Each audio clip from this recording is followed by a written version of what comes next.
Two dream matches. Two annual matches we are always waiting for. The first time Edge and Beth Phoenix ever tagged, and that.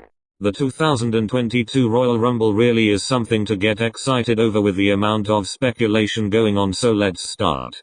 Easily the most predictable match on the card is the one for the Raw Women's Championship. It's Becky Lynch vs Doudrop.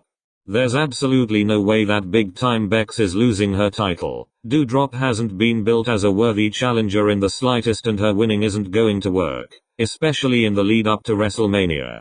It's going to be Becky versus whoever wins the Rumble.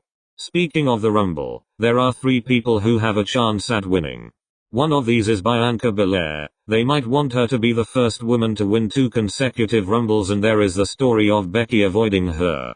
There is also Ronda Rousey, who is being rumored to return. Her one-on-one with Becky has been anticipated for so long now.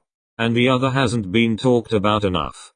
In recent years, this match has been used to build new stars. Shinsuke in 2018. Seth, despite already being somewhat established, in 2019. Drew McIntyre in 2020. Bianca in 2021. So would it not make sense for Liv Morgan to win?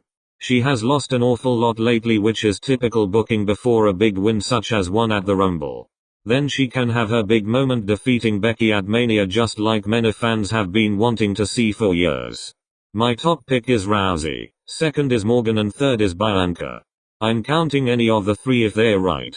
The women announced for the Rumble are Rhea Ripley, Nikki ASH, Dana Brooke, Carmella, Queen Zelina, Tamina, Shotzi, Natalya, Aaliyah, Naomi, Shayna Baszler, Charlotte Flair, Nikki Bella, Brie Bella, Lita, Michelle McCool, Kelly, Summer Rae, Mickie James, Bianca Belair, Liv Morgan, Sasha Banks, and Sonya Deville. The next match on the card there isn't much to say about. I think that it's quite clear that Edge and Beth Phoenix are going to defeat Miz and Maryse before their feud ends, and Edge moves on to feud with someone like AJ Styles for Mania. And this is where the predictability gets messy, so I'm going to talk about Rollins vs Roman, Bobby vs Brock, and the Men's Rumble at the same time. The way I'm thinking about this is by thinking about what they're probably going to do at WrestleMania 38. I think they will do Roman vs Brock, so one of them have to lose their championship. Maybe Drew will join that match if he's cleared, but that doesn't matter right now. If Roman loses and Seth becomes champion, they'll bring it back to Raw and likely change the color, which will not be a popular move, but Big E would work as a challenger for Seth. However, I don't think this will happen, as Seth will likely go on to fight Kevin Owens with no title on the line like they were supposed to at WrestleMania 36, only this time actually in front of a crowd. So that means that Bobby Lashley will have to become champion.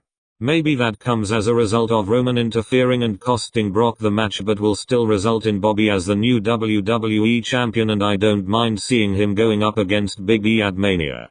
Right, so for the grandest stage of them all, we have Roman vs Brock vs Drew, Bobby vs E, and Seth vs Owens.